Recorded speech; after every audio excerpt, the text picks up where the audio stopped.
다양한 분야의 명사를 초청해 삶의 지혜를 들어보는 시간, 릴레이 특강 지혜의 다락방 김지원입니다. 선과 악, 이 인간의 양면성을 다룬 문학작품 지킬 앤 하이드는 100년이 지난 지금까지도 많은 사람들에게 사랑을 받는 걸작인데요. 여러분, 우리 몸속에도 이렇게 선과 악, 양면성을 지닌 것이 있다는 것 알고 계셨나요? 대체 뭐지? 굉장히 궁금하실 것 같은데요. 현대인의 건강 지표이기도 한 바로 이것. 역시 심장혈관 흉부외과 전문의 서동주 원장님 모시고 자세히 알아보겠습니다.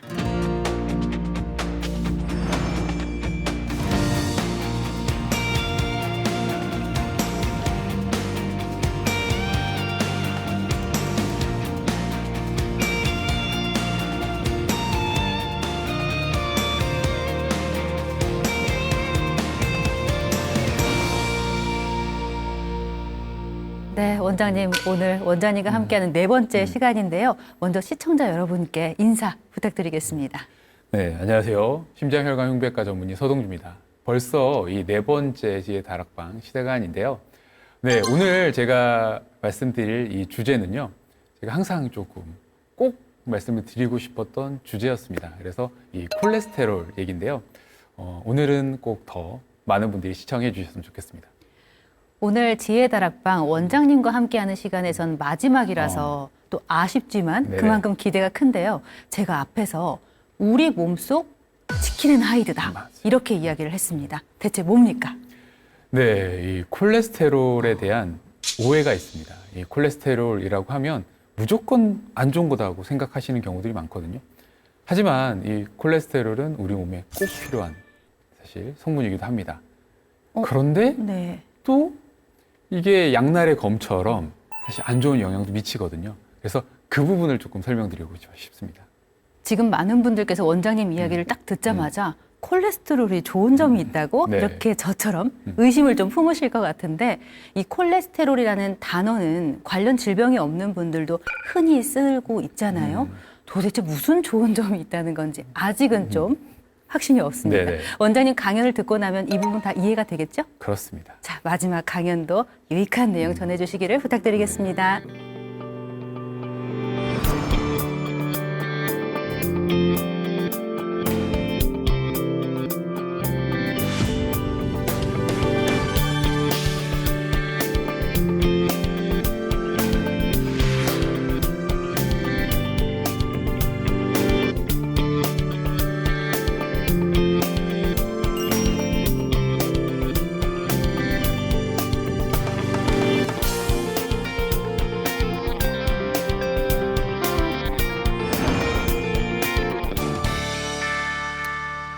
네, 안녕하세요.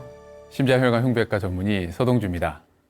네, 오늘 네 번째 시간으로 준비한 게 바로 이 콜레스테롤에 대한 얘기입니다. 네, 콜레스테롤이라고 하면 여러분들은 어떻게 생각하시죠? 이거는 혈관 질환의 원인이다. 이거 우리 몸에 너무 나쁜 거다라고 생각들을 하시잖아요. 하지만 이 콜레스테롤은 우리 몸에 굉장히 중요한 요소이기도 합니다. 네, 이 얘기를 드리기 전에 제가 한 가지 좀 말씀을 좀 드리고 싶어요. 우리가 보면 콜레스테롤이 있고 비타민이 있습니다. 이 콜레스테롤 같은 경우는 우리 몸에서 자체적으로 생산을 합니다. 네, 우리 몸에서 진짜 필요한 물질이니까요. 그러면 비타민은 어떤가요? 현대인들은 비타민 결핍으로 요즘 지내고 계시죠. 그래서 다양한 영양소 중에 하나, 바로 이 비타민을 계속 섭취를 합니다, 따로. 그런데 비타민은 우리 몸에서 자체적으로 생성을 하지 못합니다. 왜 이런 차이가 나타났고, 우리 몸은 굉장히 좀 진화하고 있는데, 왜 이런 차이가 있을까요? 네, 현대와 아주 우리 예전, 우리 몸의 인류 초기와 비교했을 때, 지금 이런 여러 가지 이제 발전 상황이 굉장히 좀 다릅니다.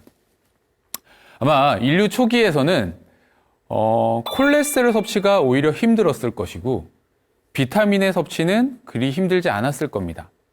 왜냐하면 그 당시에는 이 약간의 기름지거나 혹은 동물성 지방이나 이런 지방들 섭취가 굉장히 좀 어려운 환경이었죠. 뭐 채집, 사냥을 하는 이런 시기에는요.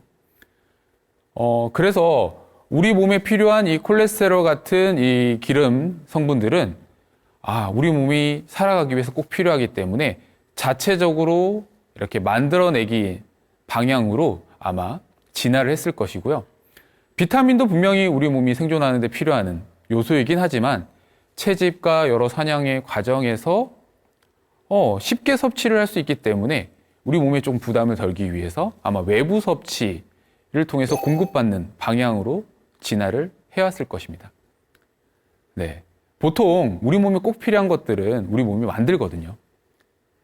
그런데 역설적이게도 영양 과잉의 시대를 살고 있는 이 현재에는 콜레스테롤은 넘쳐나고 그런데 비타민은 부족한 시대를 살고 있습니다. 굉장히 역설적이죠. 그렇다라고 하면 이런 시대에 콜레스테롤은 왜 문제가 됐고 어떤 문제점을 가지고 있는지 좀 알려드리고 싶고요. 그리고 콜레스테롤이 어떻게 발견되기 시작했는지도 한번 설명드리고 싶습니다. 그래서 치료의 역사, 그리고 이 콜레스테롤 치료에 대한 여러 가지 사실 가짜 뉴스와 오해들이 많습니다. 그래서 그 부분도 같이 설명드리고자 합니다. 네, 우선 콜레스테롤은 우리 몸에 정말 필요한 요소입니다. 우리 세포들의 세포벽, 세포막을 만드는 데 꼭 필요한 요소이기도 하고요. 호르몬을 만드는 재료입니다. 그래서 우리 에스트로겐, 테스트로겐 이런 여러 호르몬들을 만드는 재료이기도 하고요. 그리고 우리 담즙산도 생산하고 이런 원료로서 많이 씁니다. 그리고 신경 이렇게 신호 전달의 조력자 역할도 하는 게 콜레스테롤이죠. 그래서 이런 콜레스테롤은 우리 몸에 아주 중요한 요소인데 그런데 또 하나의 얼굴이 있어요. 이 넘쳐나는 콜레스테롤, 이게 우리 몸을 또 늙게 한다는 거죠. 그리고 혈관벽을 막아서 조용히 혈관벽을 손상을 시켜 이 침묵의 살인자 역할도 할 수 있다는 겁니다.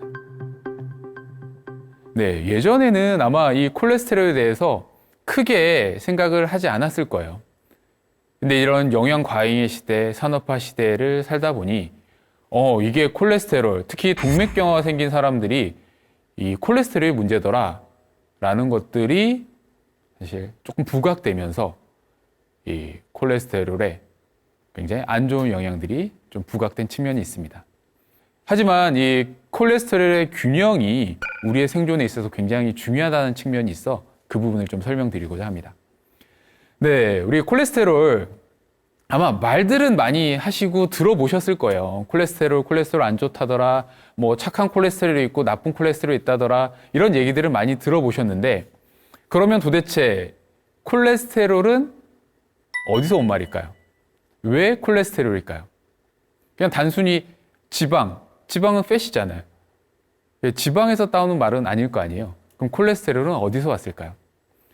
그 시작점은 1700년대 중반으로 넘어가게 됩니다. 이때 프랑스의 한 의사가요, 담석이 있는 환자의 담석을 좀 빼서 보니까 비누처럼 하얀 이 유기물질이 발견됐어요. 담석 안에서. 이게 뭔지가 궁금했어요. 궁금해서 이게 이제 1800년대를 넘어오면서 화학자, 이 휘브레라고 하는 화학자가 이걸 또 분석을 해보니까 여기에 약간의 안쪽에 유기물질들이 있더라. 그거를 이 담석 안에 있는 고체 유기물질이다라고 해서 꼴레, 담즙의 꼴레와 스테로스라고 하는 고체라는 말을 합쳐서 콜레스테린이라고 처음 명명을 했습니다. 그래서 이 담석에서 나온 물질이 콜레스테롤이었고요. 이게 이제 후에 이게 이제 알코올기가 이제 확인되면서 이 올이 붙게 된 거죠. 그래서 콜레스테롤이라고 이제 1800년 후반대에 이렇게 명명이 되긴 했죠. 그래서 이게 발견된 거는 1700년대. 이때 이 담석에서 뭔가 미지의 이 물질이 발견이 됐습니다. 네, 이때까지만 해도 이 지질에 대한 여러 가지 가설들이 나올 때는 아니에요.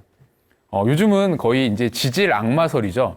그러니까 지질 자체가 악마되어 있습니다. 콜레스테롤과 지방 자체가 이 악마다라고 생각들을 많이 하시는데, 뭐 요 당시까지는 크게 이제 지질에 대한 가설들이 많이 나오진 않은 상황이었고요. 1900년대 초반에 네, 러시아의 의학자였죠. 이 아치니코프가 하나의 가설을 냅니다. 동맥경화가 있는 환자들을 조금 연구하다 보니까 특히 이 콜레스테롤 자체가 이 동맥경화에 문제가 생길 수도 있겠다라는 생각을 하게 된 거죠. 그래서 어떤 실험을 했냐면요. 토끼에게 콜레스테롤을 먹여봤다고 합니다. 콜레스테롤을 먹였더니까 이 토끼가 이 동맥경화에 걸렸다는 거죠. 아마 지금 생각을 해보면 그럴 수 있겠다.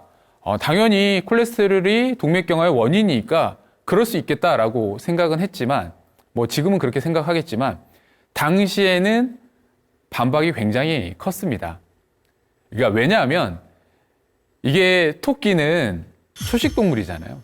초식동물에게 원래 먹지 않던 이 기름을 줬으니까 당연히 그냥 문제가 된 거지, 이게 기름 자체가 문제는 아니다라고 했던 의견들이 강했던 거죠. 하지만 이때 아치니코프는 지질 가설을 좀 강력하게 생각을 했습니다. 그래서 이런 생각들을 하기 시작한 거죠. 콜레스테롤 없이는 죽상경화증도 없다라는 생각을 하게 됩니다. 네. 하지만 이때까지도 아직까지 이 콜레스테롤에 대해서 명확한 개념이나 이게 문제가 될 거다라는 생각은 하지 못합니다. 하지만 인류에 있어서 우리 혈액 검사들을 조금 했을 때 그렇다라고 하면 우리 몸에 이 콜레스테롤이 어떻게 영향을 미치는지 이 양을 좀 측정하는 혈액 검사들을 조금 했어야 됐어요. 근데 기존 혈액 검사를 통해서는 우리가 이제 보통 얘기하는 HDL, LDL 이런 좋은 콜레스테롤, 나쁜 콜레스테롤을 분리하기가 어려웠습니다. 하지만 1949년에 이 혈액을 이제 확인할 수 있는 이제 원심 분리라고 하는 방법이 이제 개발이 된 거죠. 이 혈액을 분석할 수 있는 초원심 분리기가 개발이 되면서 그때부터 이제 고밀도, 이제 지단백, 저밀도 비단백이라고 하는 HDL 그리고 LDL, 이제 초저밀도 지단백이라고 하는 VLDL 이런 이제 지질의 구성 성분들이 확인이 되기 시작한 겁니다.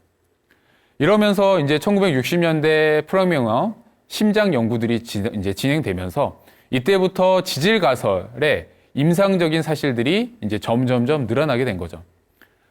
그 당시만, 이전에만 해도 이 동맥경화 자체가 콜레스테롤 때문이다라는 생각들을 크게 하진 못했어요. 하지만 명확하게 이런 콜레스테롤을 분리하고 그리고 특히나 콜레스테롤 중에서도 HDL이 아닌 LDL 콜레스테롤이 이런 동맥경화의 주 원인이다라는 것들이 확인되기 시작한 거죠. 네, 그러면서 또 하나의 확인이 된 게 우리가 LDL 콜레스테롤이 안 좋다라고 하잖아요. 그런데 시기나 여러 가지 환경들을 보게 되면 어떤 집은 LDL 콜레스테롤이 정상이에요. 근데 어떤 집을 보게 되면 식단이나 식이를 정말 잘 하는데도 LDL 콜레스테롤이 굉장히 높은 경우들이 있어요. 보통 우리가 총 콜레스테롤 수치를 200 미만을 이제 정상이라고 하는데 어떤 집은 뭐 식이가 문제도 아니고 뭐 다른 이상 조건이 아닌데도 총 콜레스테롤이 600 이상으로 넘어가는 경우도 발생하고요. 그리고 또 보니까 이게 성인이 돼서 이 고콜레스테롤증이 생기는 게 아니라 청소년기 혹은 어린 아이들까지도 이 LDL 콜레스테롤이 높아서 심한 경우에는 이 심장마비가 생기는 경우들도 있었던 거죠. 그렇다고 하고 하면 이게 무슨 차이가 있는지를 한번 연구를 해보게 되는 겁니다. 거기서 이제 핵심이 LDL 수용체라는 건데요. 우리 몸에 쓰고 남은 이런 여러 이제 콜레스테롤은 결국에는 간에서 일단은 회수해서 제거를 합니다. 또 하나는 LDL 자체는 세포에서 쓰이거든요. 세포에서 쓰이게 되는데 이 세포에서 쓰이기 위해서는 이 수용체라고 하는 것에 이 LDL이 결합이 돼야 됩니다. 결합이 돼서 세포 안쪽에 문을 열고 들어가서 이제 활용이 되게 되는데 이 LDL 세포가 우리 LDL 수용체가 문제라는 게 확인된 거죠. 그래서 정상인은 이 LDL 수용체가 제대로 작동을 해서 LDL 콜레스테롤이 지단백이 잘 들어와서 활용이 되는데 우리가 선천적으로 가족성 고콜레스테롤증이 있는 경우들이 있어요. 유전적으로 LDL 수용체가 기능이 떨어진다든지 혹은 LDL 수용체가 부족하다는 사실을 알게 된 거죠. 그래서 그런 부분들이 이제 그렇게 되면 제대로 LDL을 제거하지 못하기 때문에 세포가 쓰지 못하고 회수하지 못하기 때문에 우리 혈중에 LDL이 넘쳐난다. 콜레스테롤이 넘쳐난다. 그래서 여러 가지 질환이 될 수 있겠다라고 생각을 하게 된 거죠. 근데 이게 이제 왜 중요하냐면요. LDL 수용체가 결국에는 콜레스테롤을 조절하는데 굉장히 중요한 역할을 한다는 걸 발견했다는 거죠. 이걸 어떻게 말씀드리냐면 LDL 수용체가 많을수록 결국에 콜레스테롤을 많이 쓸 수 있다는 거죠. 쓸 수 있다는 걸 좀 생각해 볼 수 있습니다. 그래서 이게 이제 결국에는 이 LDL 콜레스테롤을 조절하는 여러 약제들의 개발에 초석이 됐다라고 볼 수 있고요. 그렇다라고 하면 LDL 콜레스테롤, 우리가 보통 LDL 콜레스테롤, 즉 이제 콜레스테롤을 조절하는 약물 중에 대표적인 게 스타틴이라고 하는 약제입니다. 요즘 고지혈증이라고 하면요. 전 세계적으로 문제예요. 아마 전 세계적으로 가장 많이 쓰이는 약제 중에 하나가 이 고지혈증 치료제거든요. 그만큼 많고, 전 세계 인구의 거의 한 39% 정도가 고지혈증이 있다라고 하고, 그리고 거의 400만, 500만 명이 고지혈증으로 사망한다라고 하니까 그만큼 고지혈증은 문제가 됩니다. 그런데 이 치료제, 바로 지금도 많이 쓰고 있는 이 스타틴의 발견을 보게 되면 그 LDL 수용체와 연관이 있고요. 이 스타틴의 발견을 조금 보게 되면 굉장히 또 이 발견도 좀 드라마틱하긴 합니다. 처음에 이 발견은 일본의 한 이제 박사가 엔도 아키라라고 하는 박사가 발견을 하는데요. 발견을 곰팡이에서 발견을 합니다. 이게 1973년에 발견이 된 건데요. 곰팡이에서 발견을 하게 돼요. 왜냐하면 우리가 이제 페니실린 아시죠? 페니실린이라고 하는 우리 항생제도 결국에는 곰팡이에서 발견이 됐거든요. 그런데 우리 일본의 이 과학자도 곰팡이에서 이 콜레스테롤을 좀 조절할 수 있는 이 물질을 발견할 수 있다라고 생각을 해보게 된 거죠. 그 이유는 이 곰팡이도, 이 진균들이죠. 곰팡이도 살기 위해서는 서로 경쟁을 해야 된다는 거죠. 경쟁을 하기 위해서 상대 측에 우리가 세포벽, 세포막을 구성하는 콜레스테롤을 만드는 것을 억제하게 되면 이 주변에 있는 경쟁하는 물질이, 경쟁하는 세포가 제대로 생존하지 못할 것이다.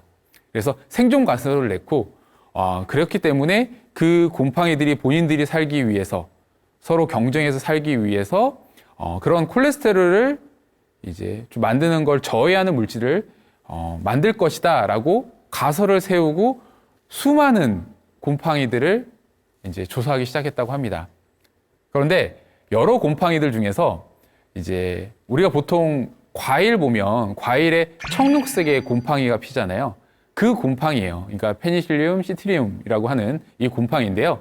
교토현 쌀가게에 있는 이제 쌀가게에서 그 곰팡이균을 좀 채취를 해서 연구를 해보니까 거기서 이 콜레스테롤 합성을 억제해주는 물질을 발견했다고 합니다.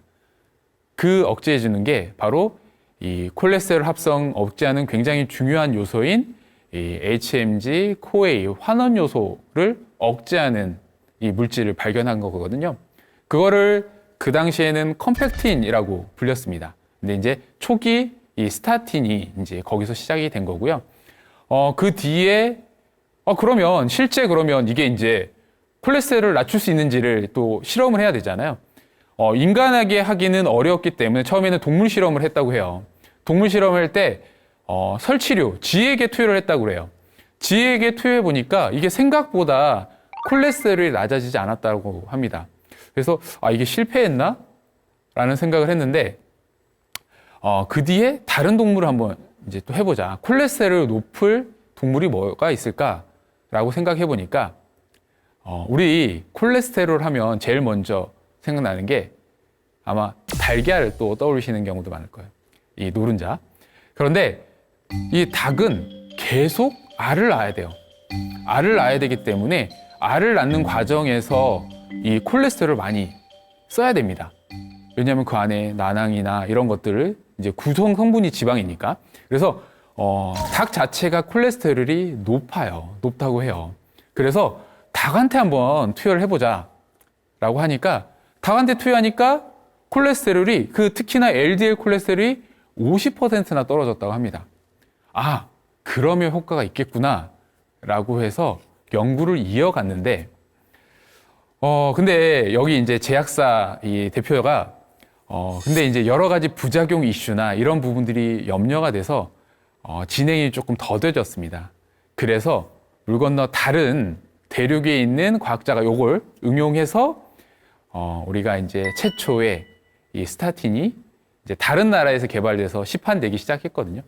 결국에는 이제 이게 이제 1980년대 이제 승인을 받아서 대표적인 약제로 사용이 됐습니다.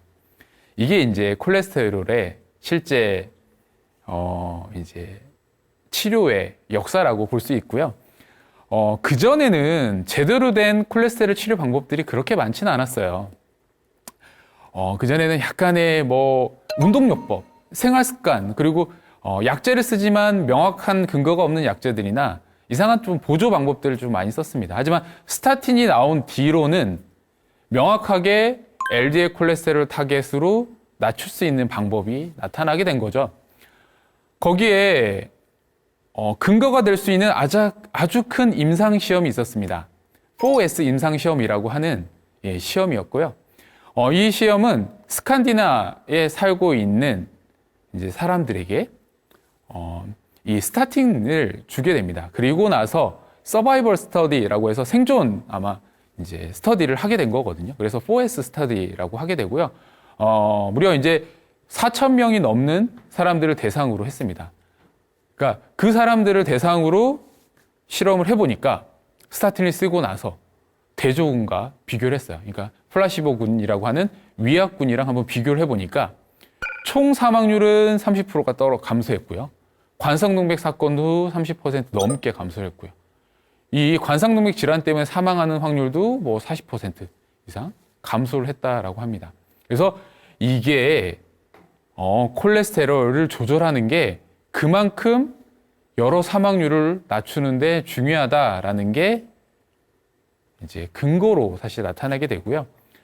여기에 이제 중요한 요소 중에 하나가 우리 몸에 LDL 콜레스테롤을 줄여주게 되면 간에서는 더 많은 이제 사실 우리 몸은 세포 자체가 콜레스테롤을 자동 조절하는 시스템이 있다라는 거죠. 콜레스테롤이 충분하면 이걸 사실은 이제 더 많이 흡수하지 않고 그냥 두지만 콜레스테롤이 부족하게 되면 또 그걸 많이 쓰기 위해서 여러 가지 조절을 한다라는 거죠. 근데 여기서 이제 핵심이 아까도 말씀드렸다시피 LDL 수용체라고 하는 이 수용체 조절하는 게 굉장히 큰 역할을 하게 됩니다. 그래서 이렇게 이제 콜레스테롤 치료가 쭉 진행되고 있지만 문제는 LDL 콜레스테롤만 조절한다라고 해서 이게 꼭 모든 분들이 건강을 지키는 건 아닙니다. 그리고 스타틴이 큰 효과를 보지 못하는 경우도 생기거든요. 이제 그런 경우에 이제 요즘은 이 콜레스테롤 치료제가 굉장히 좀 다양해지고 있습니다. 그러니까 비만 치료제가 굉장히 다양해지는 것처럼 뭐 각종의 여러 치료제들이 부작용은 줄이고 정밀 타겟해서 치료하는 방향으로 가려고 하거든요. 그러니까 예전에는 항암제라고 하면 항암제는 단순하게 암 세포만 죽이는 게 아니라 주변에 있는 정상 세포까지 죽이기 때문에 그것 때문에 여러 가지 부작용들이 나타나는 거예요. 그래서 모근 세포나 이런 세포들이 죽기 때문에 머리도 빠지고 여러 가지 뭐 위장 장애도 생기고 이런 부분들이 생겼는데 최근에는 정밀 타격하면서 표적 치료제 혹은 면역 치료제를 나오게 된 게 그런 부작용을 줄이고 치료 효과를 높이기 위해서 하는 부분도 있고요. 반응이 없는 경우도 있거든요. 그러니까 스타틴도 비슷합니다. 초기에 스타틴, 지금도 스타틴을 많이 쓰지만 요즘은 스타틴 자체를 단일 제제로 쓰진 않습니다. 단일 제제로 쓰는 경우들은 거의 없고요. 약간 복합 제제로 쓰는 경우들이 많습니다. 그래서 복합 제제의 이제 대표적인 게 콜레스테롤을 만드는 이 흡수되는 걸 조금 줄이는 방향으로 한다든지 혹은 이 수용체를 좀 반응을 하는 반응이나 이 RNA 치료제도 이제 사실 개발되고 있는 거죠. 이렇게 이제 치료제들은 많이 개발되고 있고요. 최근에는 이 LDL 콜레스테롤뿐만 아니라 다른 것들이 또 이 혈관 질환의 주요 원인이다라는 것들이 또 밝혀지기도 했습니다. 이게 왜 그러냐면 예전에 이제 그 가족성 고콜레스테롤증도 이제 진단되는 과정 그리고 이런 유전적인 문제가 발견되는 과정이랑 비슷하게 LDL 콜레스테롤 조절을 하는데 그런데도 혈관 질환이 생기는 경우들이 발생하더라라는 거죠. 그 환자들을 조금 분석을 해보니까 여기에 또 하나의 문제가 이 지단백, 리포프로테인 A라고 하는 게 문제더라. 네, 이게 리포프로테인 A라고 하는 게 결국에는 혈전 생성을 촉진하고 동맥경화도 유발해서 좀 문제를 일으키더라라는 거죠. 근데 이게 문제는 이거는 시기로 이 리포프로테인 A가 증가하거나 문제를 생기는 게 아니라 이건 유전적인 측면이 강합니다. 그러니까 타고난 거죠.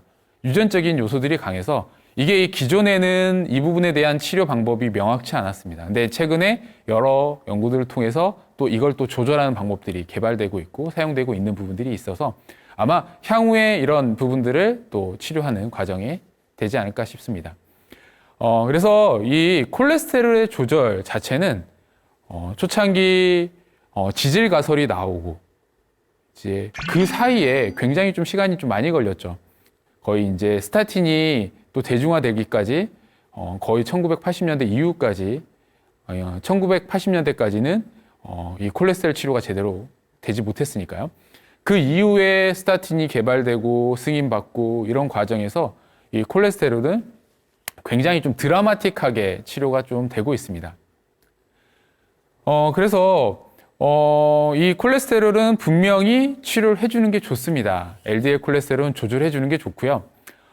예전에는 이 콜레스테롤이 부족해서 영양 결핍으로 콜레스테롤 제대로 공급받지 못해서 문제가 되는 시대를 살았다라고 하면 현대인들은 여러 가지 외부에서 들어온 요소도 있고요. 그리고 몸 자체에서 만드는 요소들도 많습니다. 그래서 그런 요소들 때문에 과잉 생성되는 이 콜레스테롤과 싸우고 있는 시점, 이제 싸우고 있다는 게 굉장히 좀 아이러니한 부분들이 있습니다. 제가 아까도 이제 말씀드리는 것 중에 콜레스테롤이 좀 여러 약간 오해와 약간 편견을 가지고 있는 경우들이 많습니다. 그 대표적인 게 계란 그리고 식이 콜레스테롤 문제예요. 콜레스테롤 하면 특히 예전에 조금 뭐 여러 가지 이 언론이나 이슈들이 계란 먹으면 콜레스테롤 높아진다. 거기에 새우 먹으면 콜레스테롤 높아진다라고 하거든요. 그러니까 이런 사실 오해들이 많았습니다. 그래서 계란 노른자를 그냥 의도적으로 기피하게 되는 부분들이 있어요.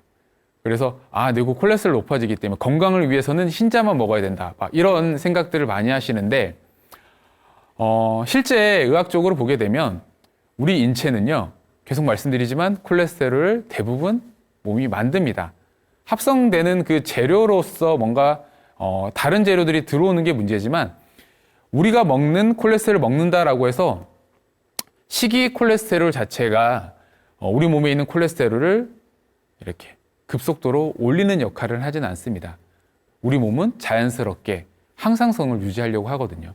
그래서 인체가 아까도 콜레스테롤 조절하는 조절자들이 있다라고 하거든요. 아까 조절자가 있다라고 설명드렸잖아요. 그렇기 때문에 인체가 콜레스테롤을 만약에 음식으로 많이 섭취하게 된다라고 하면 간에서는 그 합성을 조금 줄이는 방식으로 그 항상성을 유지하려고 합니다. 그래서 계란 하나에 신경 쓰는 것보다는 오히려 직접적으로 영향을 줄 수 있는 약간 트랜스 지방이나 다른 안 좋은 혹은 굉장히 정제 탄수화물을 먹는 거나 이런 것들이 더 좋지 않지 완전 식품이나 건강식품이라고 알려진 식품들을 굳이 피할 필요는 없다라는 부분들이 있죠. 또 하나는 요즘 콜레스테롤 치료에 대해서 많이 얘기들이 논란이 되고 있는데요.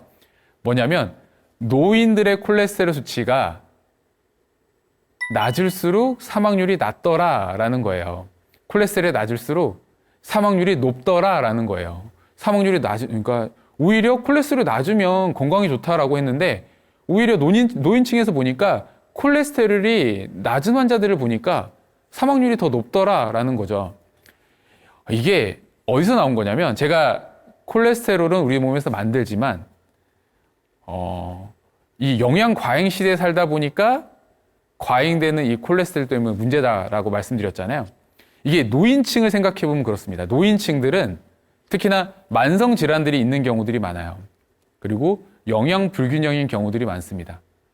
그래서 이런 분들은 오히려 콜레스테롤이 너무 낮아지는 경우들이 있어요. 제대로 생산을 못하고 우리가 재료도 부족하고 몸 인체에서 간에서 이 생산하고 조절하는 기능이 떨어지다 보니까 콜레스테롤이 제대로 이게 만들어지지 못하고 항상성을 유지 못하는 경우들이 있거든요.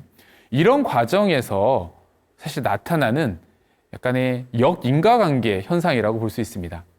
만성질환으로 쇠약해진 결과로 콜레스테롤이 낮아지는 것이지 이걸 인위적으로 낮췄다라고 볼 수는 없는 거죠. 그러니까 결국에는 노인이 되니까 어쩔 수 없이 콜레스테롤 수치가 만성질환 때문에 낮아지면서 사망률이 같이 노년층이 되면서 올라가는 관계가 나타난 거지 콜레스테롤 자체가 콜레스테롤 낮추는 게 사망률을 높였다라고 볼 수는 없는 거죠. 그래서 하지만 이 건강 상태를 보면서 영양 결핍이 없고 건강한 노년을 보내고 있는 분들에게 있어서는 LDL을 낮추는 것이 오히려 이점이 더 크다라고 저희는 항상 얘기를 합니다. 또 하나는 이 식이랑 비슷한 얘기인데요. 지방과 설탕 어떤 게 더 좋지 않겠냐. 이게 안셀키스가 예전에 포화지방이 콜레스테롤과 이 포화지방이 혈관 질환의 주범이다라는 주장이 나오면서 그게 이제 대중화되면서 나타났던 겁니다. 하지만 제가 식이지방으로는 크게 올라가지 않는다라고 말씀드렸잖아요. 오히려 이제 과도하게 섭취하는 정제 탄수화물이나 혹은 이제 트랜스 지방이나 이런 부분들이 오히려 더 많은 위협하는 요소가 될 수 있죠. 최근에는 예전에 포화지방 중에 대표적인 게 이제 돼지기름 이런 것들이 건강에 안 좋다라는 얘기들이 나왔다가 최근에는 오히려 포화지방 중에 이 돼지기름은 건강한 기름이다라고 하는 결론들도 나왔잖아요. 그래서 단순하게 우리 이 지방을 무조건 안 좋다라고 볼 수는 없고요. 건강한 지방들은 오히려 이제 도움을 주고요.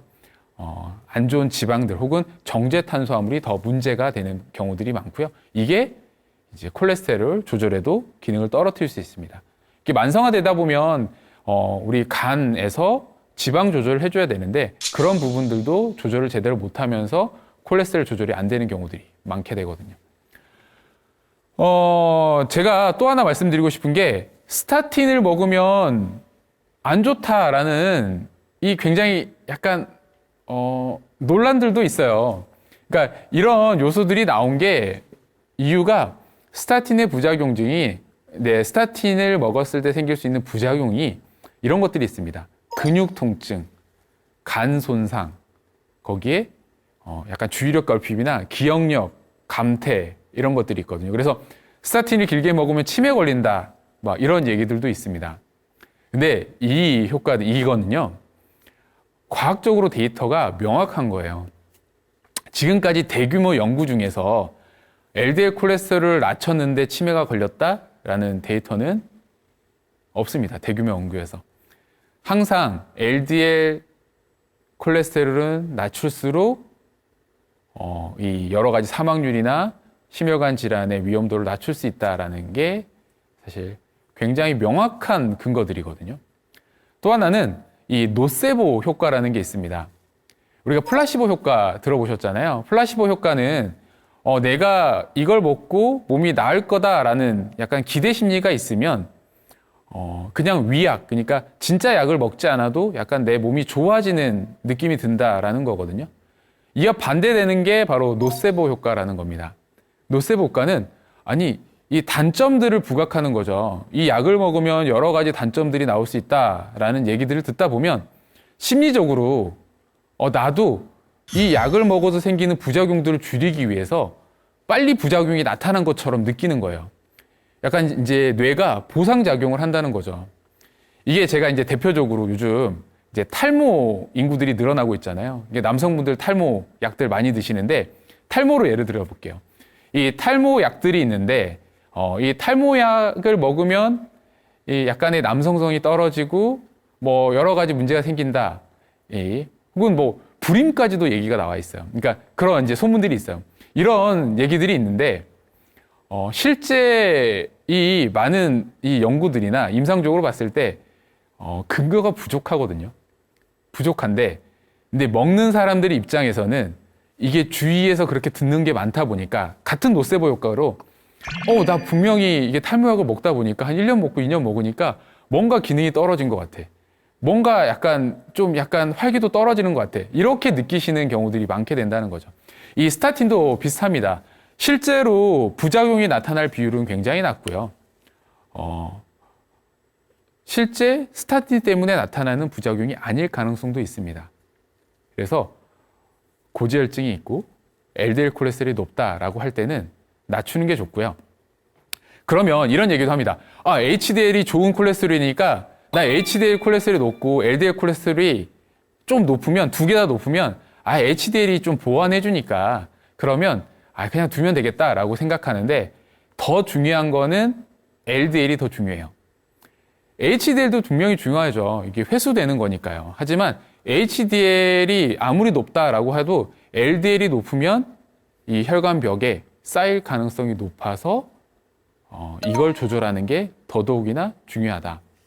그래서 근래에는 여러 연구들이 빠를수록 이 LDL 콜레스테롤 조절은 빠를수록 그리고 오래 유지할수록 좋다라는 게 핵심 결론입니다. 이걸 우리가 고무 호수에 한번 이 호수, 물이 흐르는 호수라고 생각해 보죠. 혈관을.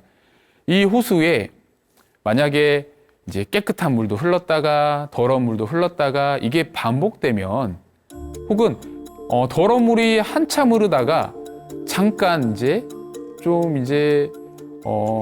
깨끗한 물로 바꿔서 흐른다라고 했을 때 이 안에 호수 내의 상태는 어떨까요? 결국에는 이 총량, 누적되는 게 중요하겠죠. 깨끗한 물이 얼만큼 오랫동안 많이 흘렀을지가 더 중요하다고 볼 수 있습니다. 그래서 누적 노출되는 게 굉장히 중요합니다. 흡연도 비슷하거든요. 그래서 누적 노출량이 길면 길수록 이 혈관에 좋은 상태를 유지할 수 있다는 거죠.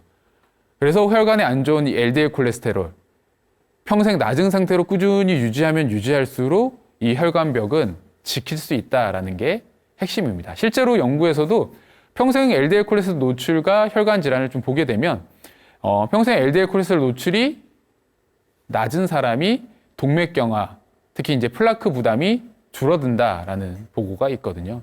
그래서 우리가 200여 년의 콜레스테롤 역사를 보게 되면 콜레스테롤이 확진이 되고 그리고 기껏해야 한 100년 사이에 저희는 이 콜레스테롤, 지질가설이 정착되면서 저희가 이제 치료에 들어갔습니다.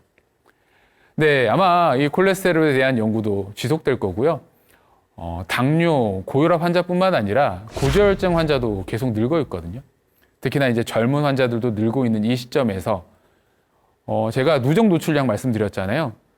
이 콜레스테롤 높은 상태로 누적되는 기간이 길어질수록 우리 건강은 나빠집니다. 그렇기 때문에 젊은 환자분들에 있어서도 치료도 중요한 시점인데, 하지만 콜레스테롤은 우리 몸에 꼭 필요한 물질이기도 합니다. 이 양날의 검이죠. 약간 지킬 박사 하이드 같은 역할도 하는데요. 우리 몸을 지키는 여러 호르몬과 대사물질과 사실 여러 가지 세포막을 구성하는 성분이지만, 또 한 측면에서는 우리의 혈관과 여러 질환을 만들 수 있는 이 콜레스테롤. 네, 여러분들도 이 콜레스테롤의 이 양면성을 꼭 아셨으면 좋을 것 같고요.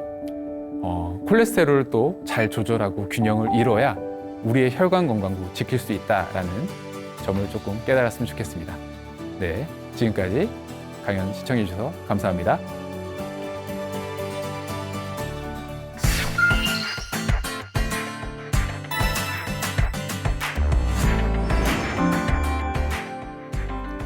네, 4주 동안 서동주 원장님과 함께 혈관 건강부터 또 하지 정맥류, 콜레스테롤 관리법까지 100세 시대를 건강하게 나기 위한 여러 가지 요소에 대해서 한번 알아봤는데요.